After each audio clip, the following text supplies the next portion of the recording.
Takže vítam vás prihlášoví priatelia. V tomto videu si vysvetlíme, prečo, ako a na čo vznikol prémiový japonský silon od Varivasu Super Trout Advanced Switchmaster s dôležitým prídavkom marking. Hej? Povieme si, čo znamená to marking, na čo je tento silon vyrobený a v čom môže pomôcť vám chytiť možno viacej rýb alebo si viacej užiť vaše rybárske vychádzky.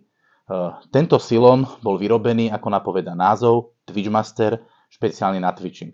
Twitching je spôsob privlače, kedy svoju nástrahu vediete veľmi aktívne, vediete ju často v silnom prúde, tú dynamiku, ten pohyb nástrahe, najčastejšie v obleru, proste dávate vy takými silnejšími myknutiami, to sú tie twitchnutia, to je to twitchovanie, od toho sa aj ten nylon volá Twitchmaster. Pokiaľ chcete túto techniku zvládnuť, chce to skúsenosti. Je to inak technika, ktorá je niekedy naozaj veľmi, veľmi efektívna. Keď dáte nástroj aj ten správny impuls, častokrát dokážete vydráždiť a chytiť staré divoké ryby, ktoré by inokedy vašu nástrahu úplne odignorovali. Ale teraz, aby ste takto mohli loviť, potrebujete k tomu nylon, ktorý je k tomu aspoň čiastočne prispôsobený. Dá sa to chytať na všetko možné, ale nebude to ono. Tento silon je vyrobený pomocou technológie, ktorá sa volá VLS. To znamená Very Low Stretch. V preklade ten silon je veľmi málo pružný.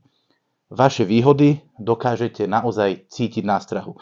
Dokážete cítiť, čo s ňou robíte, dokážete lepšie a rýchlejšie cítiť zábery, dokážete proste reagovať rýchlejšie, ako by ste reagovali bez správneho nylonu.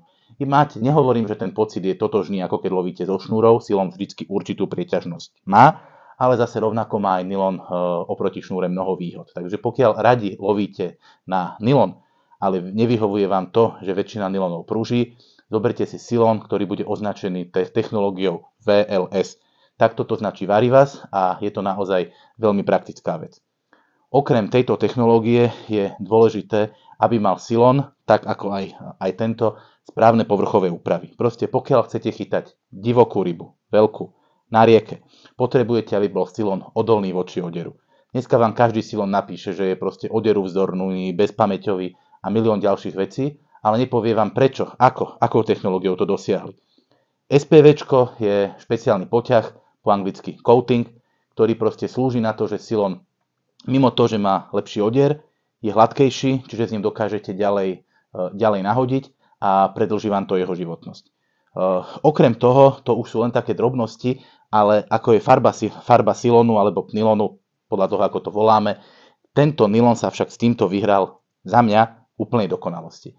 Nakoľko pracujem v rybárskom obchode už skoro 20 rokov a často sa stretávam s tým, že ľudia riešia, či chcú nylon číry, či chcú farebný, či chcú, aby bol pre rybu neviditeľný, alebo či ho oni potrebujú dobre vidieť, aby správne detekovali záber.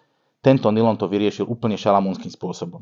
Urobil to spôsobom takým, preto sa on aj volá marking, čo je ako keby značený alebo značka, že sa vám na ňom každý meter strieda 60 cm úplne čírej priehľadnej časti so 40 cm vyloženie výraznej fluorúžovej. Tí z vás, ktorí okrem prívlače milujú aj muškárenie, určite zbystrili, lebo im to pripomína systém muškárskeho indikátora a áno, nie ste ďaleko od pravdy. Funguje to veľmi podobne.